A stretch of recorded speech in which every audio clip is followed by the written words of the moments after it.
and everyone, especially to our board of judges for tonight's pageant. Andito na po sa inyong harapan ang isa sa pinakamagandang babae sa balat ng lupa.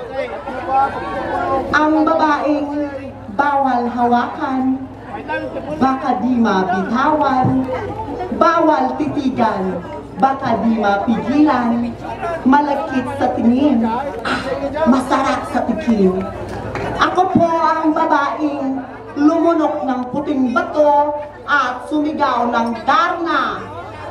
Lumulong-dulong nagpatambling-tambling patungo sa bakuran ng ABS-CBN. Ako po ang nag-iisang si Miss Angel Lucri. Bago po lisanin ng apat na sulok ng entabladong ito, ay nais ko lamang po mag-iwan ng katagang hindi nyo malimot-limutan hanggang sa inyong huling hantungan.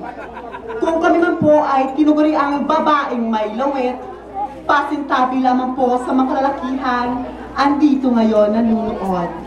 Kesa naman po sa mga lalaking ang liit, super liit, at ang cute-cute ng kanilang lawit, hindi na po magkasya sa aming puwet. Maayong gabi, liwa! Thank you, ladies. And now,